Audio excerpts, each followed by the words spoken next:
TFM. This is J.G. Hertzler, General Martok on Deep Space Nine, and you're listening to Trek FM.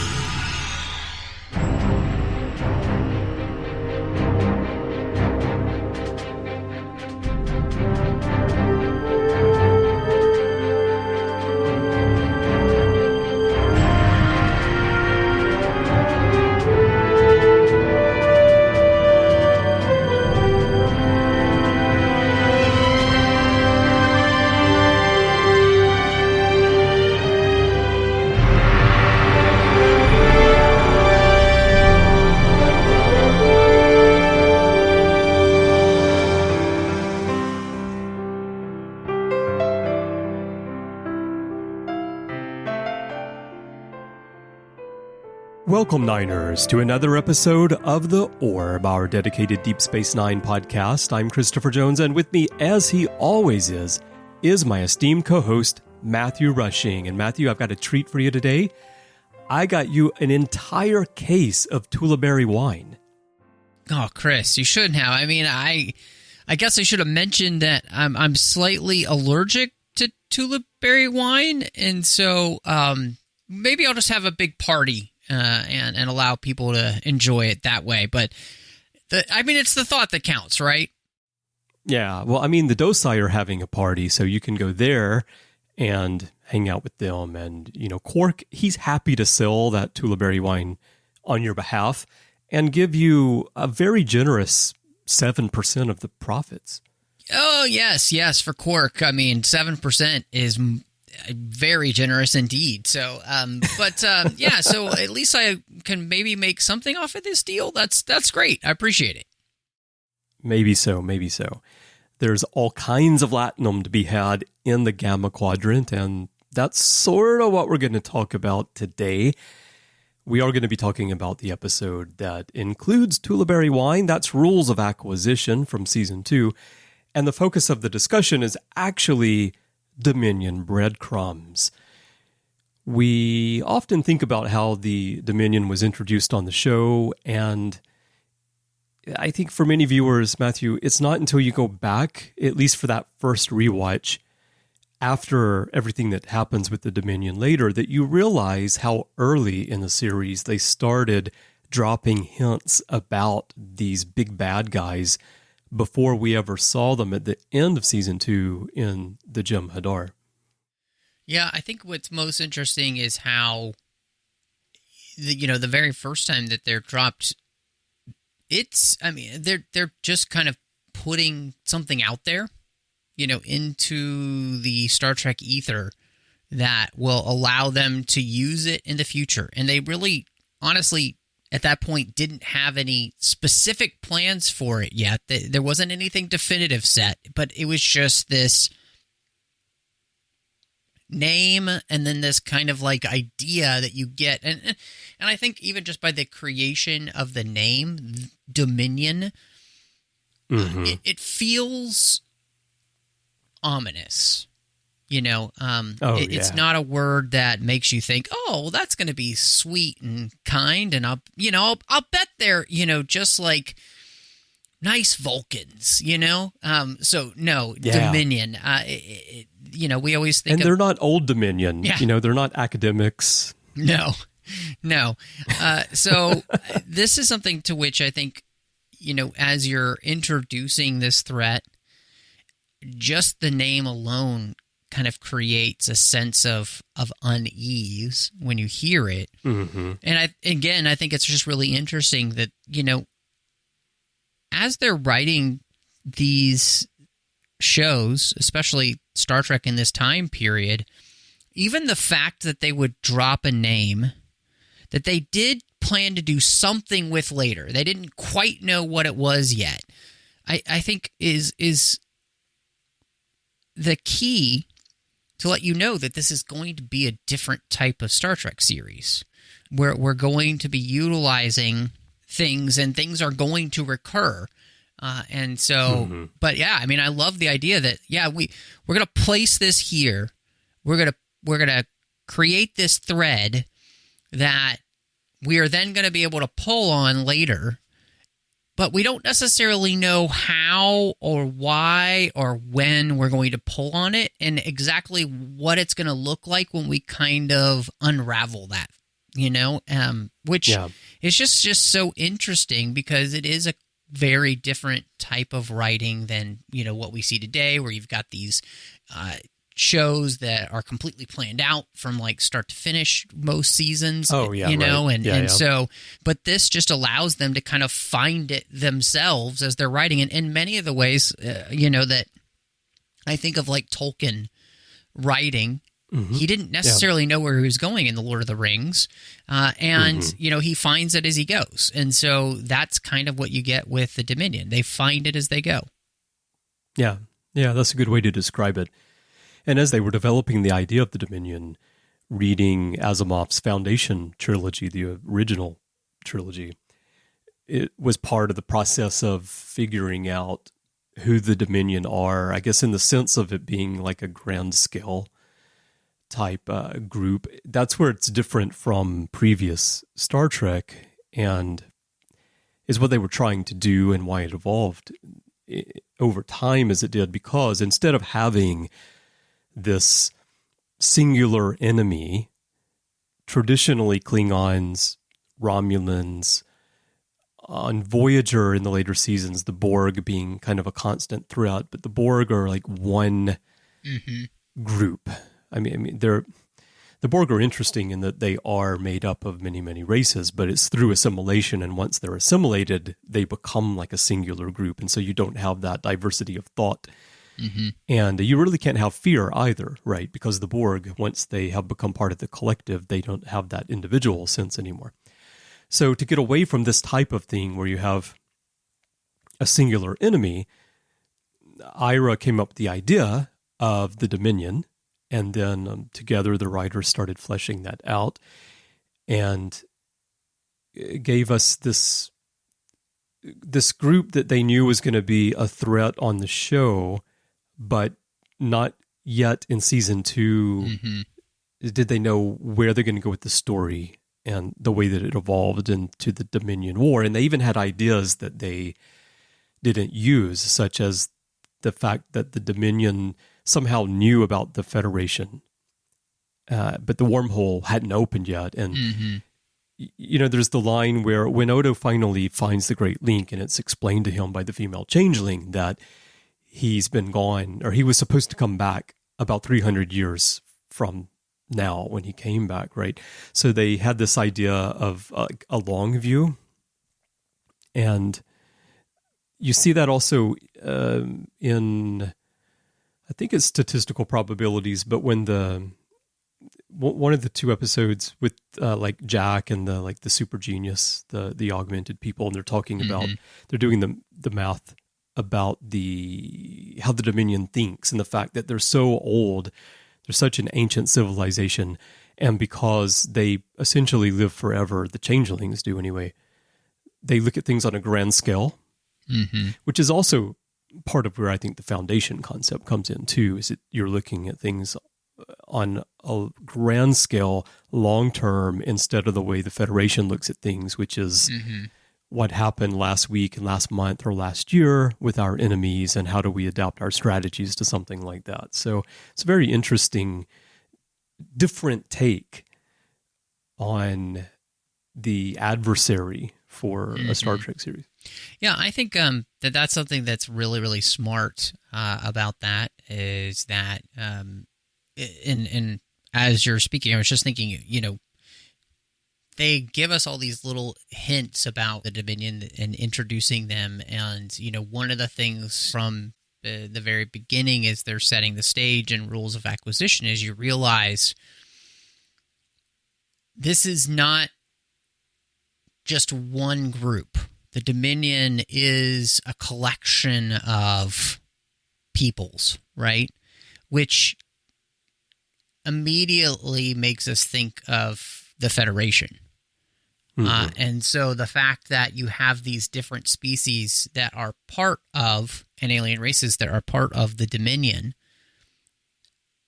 and the Dominion itself is an overarching thing, but includes these different races. I think that's what makes this so interesting.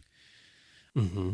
And I think that sets it apart immediately from other Star Trek races, as you mentioned, which is and immediately we know this is not going to be a monoculture. And right. I think that's really, really interesting. And it's one of the things to which Deep Space Nine works so hard to create for all of the cultures to which we use, right? In Star Trek, here in this series.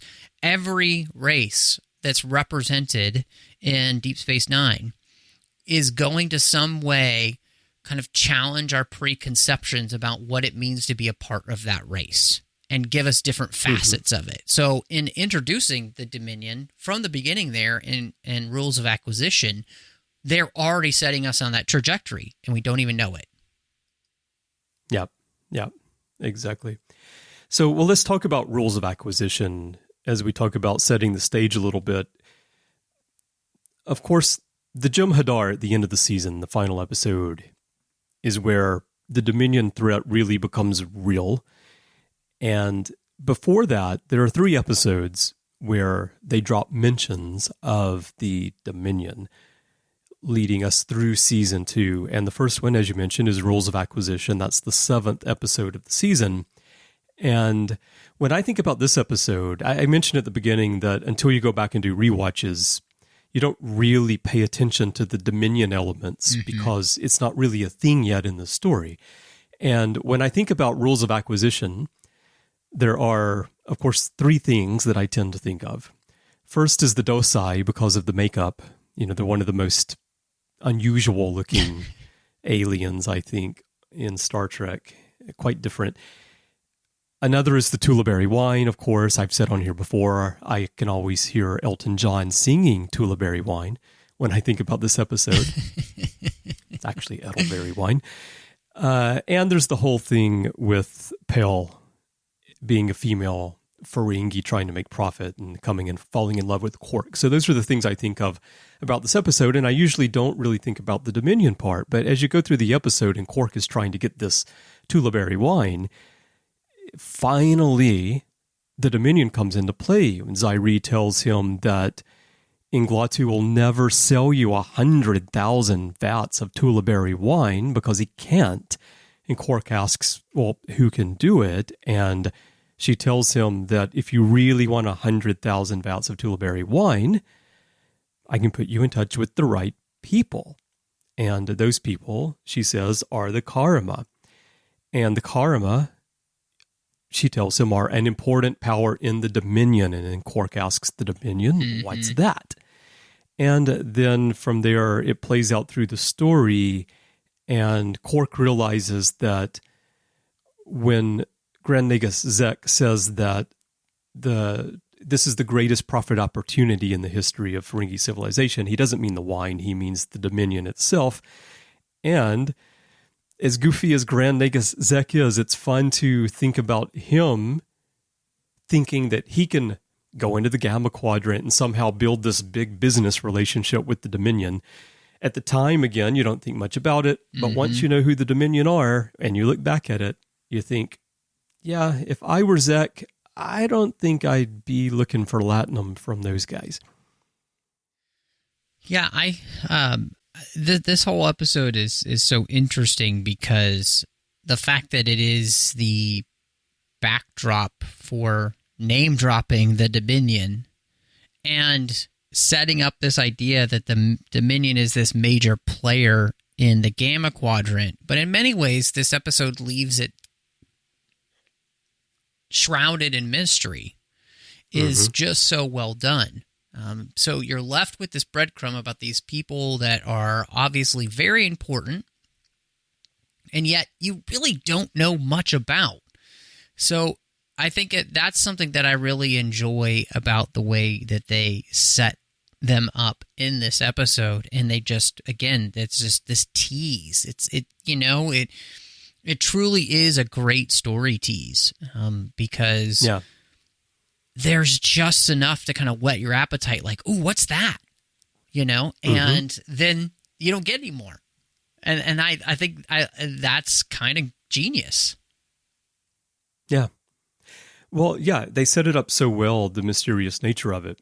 And Quark asks Zek, does the word dominion mean anything to you? And Zek asks him, what have you found?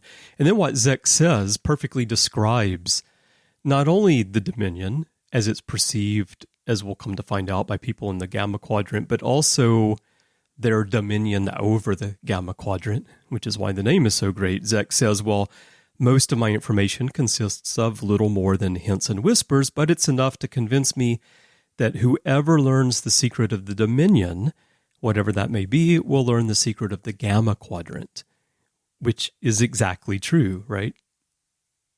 Everything in the Gamma Quadrant seems to be under the control of or somehow connected to the dominion. Yeah, I think that is the thing that we begin to find out as we move through the breadcrumbs in many ways. And it is interesting because the Dominion does seem to be this expansive thing. And again, the more we find out, the more it does kind of give us these Federation-ish type vibes, right? Because, I mean, if you think of the Alpha Quadrant, the main power in the Alpha Quadrant is the Federation because of the size and scope of it and the amount of people that are a part of it. And so the Dominion seems to have a lot of similarities to that as we look through these, breadcrumbs. Yeah, exactly. And also the vagary of whoever learns that secret, whatever it may be. What a great way, if you're writing this and you're setting up this big enemy, but you don't really know where you're going to go yet. What a great way to write something that lands so well, I think, with the viewer, but doesn't lock you into anything, right? Yeah, absolutely. Well, and I like that you said that, Chris, because nothing they're doing here really sets them on a path to which they can't get off of until they kind of figure out exactly how they want this to go, which that's really good writing too. Yeah. So the second mention comes 3 episodes later, episode 10, Sanctuary. And in this one, unlike Rules of Acquisition, where the Dominion in its mysterious form does really play a part in the story itself, because ultimately the mission that Zek has sent Quark on with regard to the wine is just a setup to get closer to the Dominion, right? He's not really that concerned about the wine per se. So in Sanctuary, the mention doesn't really play into the story very much, except for the reason that these refugees who have arrived at the station, the Skrians, the reason why they're there. And that comes when Sisko is talking to Hanik, who is the leader that we see most of the time in the story. And she explains that for 8 centuries, her people lived under the rule of these other aliens called the Terogorans. And it turns out that the Terogorans are another of the races that are part of the Dominion. So here, this idea that the Dominion is multicultural is again being set up. In 2 episodes, we've been introduced to 2 species that are part of this political organization, I guess we'll call it, like the Federation would be. But again, we don't see them. And the Skrians were being held down by them. She said that for 8 centuries, my people had lived under their rule. We've been forced to work as laborers and servants. We were able to escape when the Terogorans were invaded and conquered. And who conquered them? And she says, I don't know their name. I only know they were members of something called the Dominion. And so the Terogorans were conquered by the Dominion, became part of the Dominion, at that point. So we don't know if she's referring to the Jem'Hadar or some other race that's part of the Dominion. So it, again, leaves this mystery of how big the Dominion might be. Yeah, I thought that this was another fantastic breadcrumb, mainly because we get a sense of that the Dominion is powerful, but we don't necessarily know how, because, the fact that the Scarens were freed because of the race being taken over by the Dominion doesn't really let you know if that race was good or bad, the Togorons. I think this is what they were called. It's been a while since I've watched through that episode, so it's always hard to remember how to say things sometimes. Sure, yeah. So, but I think that's the thing that I really appreciate about this episode as well, is it leaves this real ambiguity, because the sense is that Dominion is maybe more threatening, possibly, but then their action actually freed, the Skrreans. So it's like, I don't necessarily know how to feel about them. And I think that's another great place of where you can go either way later on. You haven't chosen, any doors to walk through that you can't walk back through, right? And so that's a really, again, I think I'll probably say this a bunch of times in this episode, but just the writing and the way they're introducing the Dominion leaves every option open for them for when they finally want to allow us to meet them. And then what's great about this episode is that when you do the rewatch, you realize that the people who probably came in were probably the Jem'Hadar, because we know that that's the army of the Dominion. And so, you're able to put that back. It's like when we talked about many times with Bashir, and you rewatch the series and you know that he's genetically enhanced, it changes the way that you view things. Once you know who the Dominion is, these episodes, you can begin to see how they were able to work with the breadcrumbs they gave us to what ended up being revealed, and how it merges, I would say, really perfectly. Yeah. But at this point, their idea of the Dominion being more diverse and more multicultural, like the Federation, was still a possibility because, like you say, I think looking back now, probably it was the Jem'Hadar who arrived on the planet. But it's important here, I think, that they use the word members. They were members of something called the Dominion, which at least it leaves the door open to the fact that it's a group, not a particular planet or species or race. And if you imagine, even within the Federation, you may have two planets who are Federation members who are in a conflict with one another, even if it's brief because the Federation Council says, hey, cut that out. You're part of the Federation. We don't do that. Naturally, some conflicts could arise, and so there's a lot of possibilities at this point in the writing. And then the third mention comes in episode 16, Shadow Play.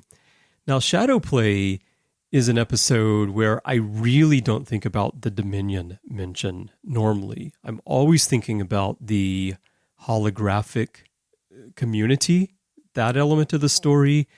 I think we talked about it. I can't remember if we talked about it here on the Orb or we did it on Warp 5, but it has those similarities to Oasis and Enterprise. And I always think of that aspect of the story, and it's a story I've always really enjoyed. But there is that moment when Odo and Jadzia turn off the holographic system, and then the man, Ruragon, he's still standing there. And Jadzia is really surprised, and he says, well, don't look surprised, I'm as real as you are. Because up until that point, he was letting them think that he himself was a hologram, right? And he just didn't know it yet. And they told him, and he's like, oh my goodness, I'm a hologram. But then he explains, I was happy living on Yadera Prime. That is until the Dominion took over and changed our whole way of life. I realized one morning that I didn't really belong there anymore. So I came here and I used a holo generator to recreate all the things that I'd lost. I've lived here in my village for nearly 30 years. And so there he puts a time stamp on it as well. So at least we know, well, it's been 30 years since the Dominion conquered Yadera Prime, where he was living. And that's the only name drop of the Dominion in this episode. But the other thing in this episode that I find interesting is that the little girl, Taya, when she's interacting with Odo, she tells these stories about changelings. And she asks him, what happened to your face? And he says, nothing happened to my face. I'm a shapeshifter. I just don't do faces very well. And she says, you mean you're a changeling? And so we hear that word, changeling. And he says, that's right. And she says, there's no such thing as changelings. They're make-believe. Everyone knows that. And then they go on and they, keep talking. And what I find interesting about that, though, is that at the end, when you find out that she's a hologram, you might think, well, how would she know anything about changelings and anything dealing with the Dominion? But maybe the stories have been passed down to her by her supposed grandfather here. And she's heard these stories over time. But what I think is interesting about it is that whether it's implicitly about the real changelings, the founders, I think it sets up that idea that in the Gamma Quadrant, all the people living there, they've heard of the changelings, but they're like myths or gods to them because no one ever sees them. They only see the Vorta and the Jem'Hadar. Yeah, I think that's one of the things that makes this breadcrumb so interesting. And as opposed to Sanctuary, Shadowplay gives us an insight as to who the Dominion is, which is that they are a conquering power. So we clearly see that they are an expanding conquering power, taking over planets. And I think what it does is it creates dread, because why would you want to attack people like this that we meet? What could possibly be your motivation for attacking people like this, other than being a power that is malevolent? Mm-hmm. And so I think that's this, on top of everything you said, which I can't add anything to because I think you just laid it out so well about the ways in which it helps us understand, who Odo is, the idea of the changelings and all. But on the other side, I think that this clearly lets us see, before we get to Jem'Hadar, the episode, that what we're dealing with here, the Dominion, is not good. We just don't quite know how bad it is yet. But this episode, I think, puts the fear of the changelings in you, and it does it so well, so subtly, so I would say perfectly, that you are primed them. You don't even really realize it, maybe, especially if you're watching this for the first time. Oh, yeah. That they're setting you up at that point specifically. This is on purpose to get you to that next episode where all will begin to be revealed with the Dominion. Mm-hmm. Yeah. I was just picturing like a group of founders and Vorta who don't quite agree with all this conquering of planets, and they split off and they form their own new organization called Good Dominion. They just make it really clear. You have Good Dominion and really Old clear. Dominion. That's right. Good Dominion and Old Dominion. That's right. And they're in the same conference. Last point about Shadowplay. I also like this little exchange because it sets up what's to come at the beginning of season 3. Taya asks Odo, were your parents changelings too? And Odo says, I never knew my parents. I've been looking for them a long time. Now, of course, it's not the first time that we know that Odo's been looking for his people, but I just like that that's dropped in here within the context of information about the Dominion in this overall episode. That, yeah, he's looking for it. He's looking for his parents. He doesn't really know if there are other changelings yet. She says they're make-believe. He doesn't want to believe that that's true. And then soon on the show, in the series, we will actually meet them. All right. Well, let's talk about one last thing to wrap up here. And it's something we've been talking about throughout the discussion today. And that's the idea of the Dominion comprising many cultures. And Robert Hewitt Wolf has explained that the Dominion was conceived as a sort of unifying anti-federation. And like the Federation, there are many planets that are part of the Dominion. Mm-hmm. So there's going to be many differing cultures and ideologies, and people aren't always going to be on the same page with one another, but they've come together to form this one organization. But unlike the Federation, which has come together through cooperation and trying to help one another and to find common ground to improve themselves, the Dominion is assembled more out of fear with this conquering force that we've been talking about. And if there is a difference of opinion, any kind of dissent, that's going to be put down by the Jem'Hadar. But what I wanted to ask you is that in its original concept of being like a mirror of the Federation, where in composition it's very much like the Federation, but it's what the Federation would be if there were no freedom and there were no cooperation, and instead it was like a group that's being bound together by fear and extortion and so forth. Do you think that they, at least initially, planted those seeds well? And I guess the second part of the question would be, do you think they were right to ultimately lock into these three, the founders, the Vorta, and the Jem'Hadar? Does it work better for storytelling?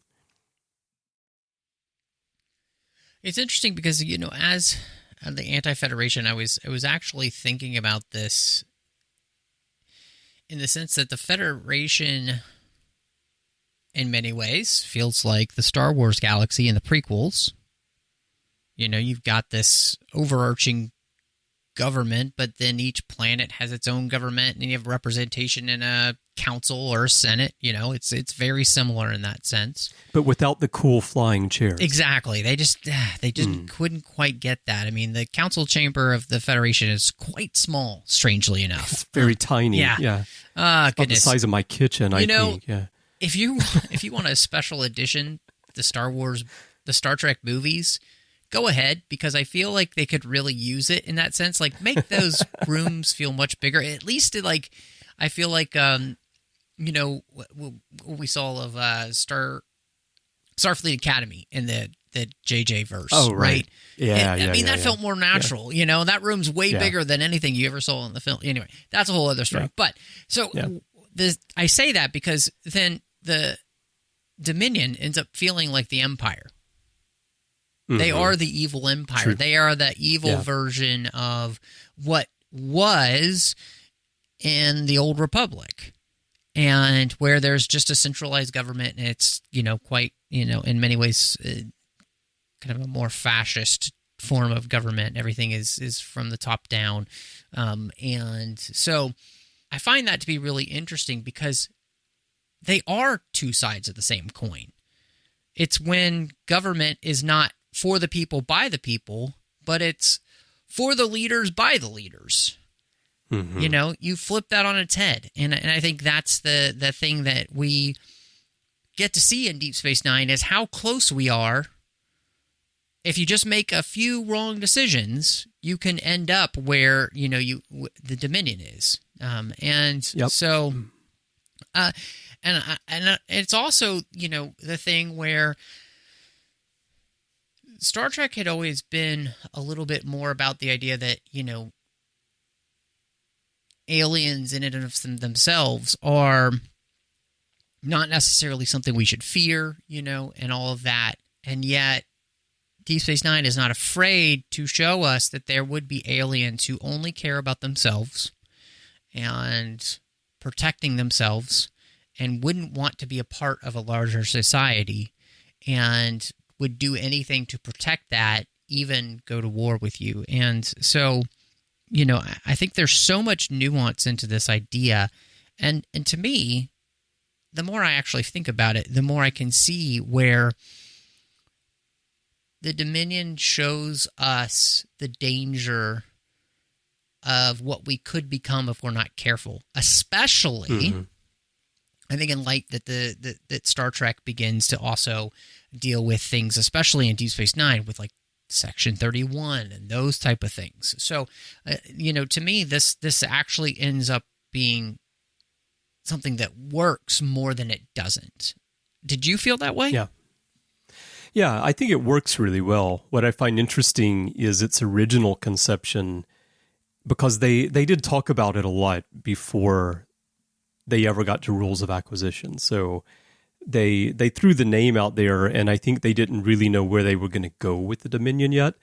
But the conceptual phases of creating the Dominion they had gone through, and they knew that they wanted, as Ira says in The Companion, they wanted warriors, businessmen, and a dark force that was controlling it all. And that is that the Jem'Hadar are the warriors, and the Vorta are the businessmen, and the changelings, the founders, are, of course, the dark force that's behind the scenes. And so that part of it, I think they nailed, and they carried forward with that. And I think that for the story of DS9, I think that was a good decision, because I think that the other idea of it being this much larger organization that's like a dark mirror of the Federation, in a sense, gives you many story possibilities. And it's really interesting if you're trying to create a universe in which to tell stories, but to tell a focused story like we got through the rest of DS9 and having the Dominion War. I think that it was better to have the original concept here of warriors, businessmen, and the dark force. And I would creatively, I would have liked to have seen more of those races that were name dropped early in season 2. Mm-hmm. Others that probably would have been introduced later on. But what we got, it works really well for me in that sense. I guess I think that the idea of it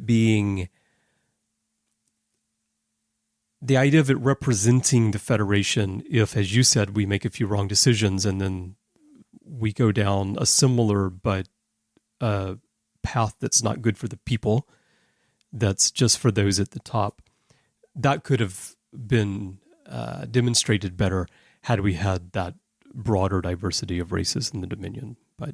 But yeah, for the story, I think that they went down the right path. And I mean, from a writing standpoint, I don't think it was luck that they went down the right path, right? I think that they gave themselves enough options, and they gave themselves enough time to look at those options, and then to more naturally go down the path that worked as the story unfolded, instead of locking themselves into something. And then that's the other thing that was the whole idea of having the 3 core components of the Dominion in the first place, is that they didn't want to go all in on one bad guy, one alien race, because if the fans didn't like it, what do you do there? I mean, just look at Voyager. That whole huge setup for the Kazon, fans said, those are like junkyard Klingons. I don't like them. They're boring. Right. And then what did Voyager do? It took them seasons of floundering around before they finally landed on something that really kind of anchored the series. And unfortunately, that turned out to be the Borg. And I say unfortunately because they were borrowing a familiar foe from the Next Generation. But it did make sense, of course, because they're in the home territory of the Borg. So that was okay. But here, I think the DS9 writers knew, we can't put all our eggs in one basket. Mm-hmm. Well, and I think one of the things that you can clearly see is that by planting these breadcrumbs, what you've done is you've allowed yourself to really think through the type of group that you want to create. And so that by the time you get to where you go, everything is down. You have everything that you want. You have everything you need. You know what you want to do. And, I can see the whole idea of like, if maybe one works, the other will be better. But I think what's kind of crazy is that in the end, how well all of them worked. But they worked in concert with one another. And that's kind of, I think, the crazy part, is that I can't think of the Dominion being without the Forta or the Jem'Hadar or... Sure. So yeah. I just the founders and or the changeling. So I just think that's so cool to me, and I think they did a really great job in laying the foundation for something that ended up being, I think, one of the best things that Star Trek's ever done when it comes to quote unquote villains. Yep, absolutely. Well said. Well, everyone, we would love to hear your thoughts on the Dominion. There are many ways for you to share those with us. If you'd like to join in the conversation here about the Dominion and the Breadcrumbs, we'd love to have you join the Babel Conference. That is our listeners group on Facebook. Just type Babel, B-A-B-E-L, if you're not yet a member, and it should come up. And also, if you're not a member yet and you're joining, it is a closed group, so please do answer the questions and agree to the rules of the forum so that I can let you in. It's going to ask you about podcasts. You can put the orb there.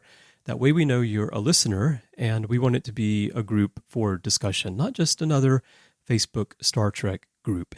If you'd like to send us email, you can do that as well. Go to our website, trek.fm/contact, use the form you find there, choose to send to a show, and choose the orb, and that will come to Matthew and me by email. And if your podcast app of choice allows you to leave a rating and a review, we'd love to get that from you as well. Help other listeners learn about the show, find out if they want to listen to DS9 discussion with us. We would really appreciate your support there as well. And if you'd like to connect with us on social media, you can find us under the username TrekFM. That is our username everywhere. Instagram, Twitter, you'll find us at TrekFM. Now, Matthew, when you're not perfecting your Dosai makeup and costume for Halloween, it's just a month and some odd weeks away. Where can people find you? Well, I still haven't quite gotten there, but we're working on it. And so you can find me all over social media under the name MattRushing02. So that's Twitter, Instagram, Letterboxd, Vero. You'll also find me here on the 602 Club, which is our side of the network that doesn't have anything to do with Star Trek, but has to do with all of those other fandoms we love. We're actually about to hit 400 official episodes there, plus all the supplementals we've done. Amazing. So it's crazy. I can't believe we've been going that long, but we would hope that you would join us over there. Chris, I'm also doing a literary tracks, talking about the books and the comics of Star Trek. We also do together Warp 5, where we talk about Star Trek Enterprise. We're going all through this series as we celebrate 20 years of that show. Of course, we've also got Saddle Up, talking about Star Trek Strange New Worlds, as well as The Artificial Tango, talking about Star Trek Picard. And we've got some other things in the works to be able to talk about some other things that have been coming up and happening in Star Trek, so we're really excited about all that. Plus, you can find me over on the Nerd Party Network. You will see me doing a show there that is completed. I did with Drea Kaufman. It's called Owlpost, and we talked about the Harry Potter series one chapter at a time. And then I'm doing another show called Aggressive Negotiations with the great John Mills as we talk about Star Wars each and every week. And Chris, when you are not trying to figure out how many more barrels of Tulaberry wine you can put in your wine cellar, where can people find you? 1,000, Matthew. Sell me 1,000 barrels. Well, that's a big wine cellar, Chris. 10,000. I love Quark. He just jumps. The number he wants just jumps by so far. When I'm not gathering up my Tulaberry wine, you can find me elsewhere on the network. As you mentioned, you and I do all those shows together. Also, Larry Nemechek and I do the Ready Room from time to time. There's a new episode out recently of that. And then you can find me on many shows and many episodes in the back catalog. And if you'd like to chat with me in social media, my username is C. Bryan Jones, letter C, and Bryan with a Y. That is my username everywhere, but Twitter is where I'm most active, and I'd love to hear from you there. And if you would like to help us keep the Orb and the 602 Club and everything else that we mentioned going, we could definitely use your help. If you'd like to find out how to get involved, just visit patreon.com/TrekFM. That's patreon.com/TrekFM. We could really use your support. It takes a great deal of money to produce and distribute all of these podcasts. And I want to send a huge thank you to everyone who's supporting us right now. We would not be here without you. Well, Matthew, I'm going to try to leave my studio now. I'm just hoping that when I pass through the door, I don't disappear. I'm not a hologram, am I? Ooh, that's a really good question, Chris. I'm not sure I know how to answer, but we do want to thank everybody for joining us, and we will see you next time as we gaze into the orb.